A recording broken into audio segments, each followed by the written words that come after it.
ദൈവത്തിന്റെ പരിശുദ്ധ തിരുനാമം വാഴ്ത്തപ്പെടട്ടെ. കർത്താവിനാൽ അനുഗ്രഹിക്കപ്പെട്ടവരെ, 38 സങ്കീർത്തനം 15 വാക്യം. യഹോവേ, നിങ്കൽ ഞാൻ പ്രത്യാശ വെച്ചിരിക്കുന്നു, എന്റെ ദൈവമായ കർത്താവേ, നീ ഉത്തരമരുളൂ. ഭാവിയായ ചുറ്റും ശത്രുക്കളാലും ദ്രോഹികളാലും വലഞ്ഞു നിൽക്കുന്ന ഒരു മനുഷ്യൻ സ്വന്തം പാപത്തിന്റെ ആധിക്യത്താൽ വലയുന്നു. ചുറ്റുമുള്ള മനുഷ്യർ അവന്റെ വീഴ്ചയിൽ, അവന്റെ പ്രയാസത്തിൽ, അവന്റെ ദുഃഖങ്ങളിൽ അവനെ കുറ്റപ്പെടുത്തിക്കൊണ്ടിരിക്കുകയാണ്. ഇത്തരം സന്ദർഭത്തിൽ ആശ്രയം വെക്കാൻ ദൈവം മാത്രമേ ഉള്ളൂ. ഇവിടെ പ്രത്യാശ വെച്ചിരിക്കുന്നു എന്ന വാക്ക് waiting in tension with hope, വല്ലാത്ത സംഘർഷങ്ങളുടെ മധ്യയും ദൈവത്തെങ്കിൽ പൂർണ്ണമായി പ്രത്യാശയാണ്, കാത്തിരിക്കുകയാണ്, ദൈവത്തിനായി കാത്തിരിക്കുകയാണ്. ദൈവം എന്നോട് ഉത്തരം പറഞ്ഞു. പക്ഷേ സങ്കീർത്തനക്കാരൻ ഒരു കാര്യം നമ്മെ പഠിപ്പിക്കുന്നുണ്ട്.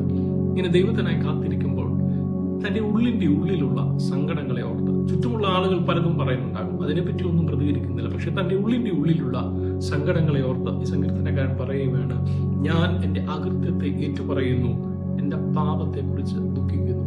18 വാക്യത്തിൽ സങ്കീർത്തനക്കാരൻ ഓർമ്മിപ്പിക്കുന്നത്, നമ്മുടെ പാപങ്ങളെ കുറിച്ച് ദുഃഖിക്കുമ്പോൾ, ഏറ്റുപറയുമ്പോൾ ദൈവം നമ്മോട് ഉത്തരമരുളും.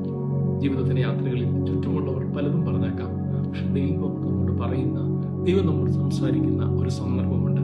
അതിനായി കാത്തിരിക്കാം. ദൈവത്തിന്റെ പരിശുദ്ധ കൃപ നമ്മളെ സഹായിക്കട്ടെ.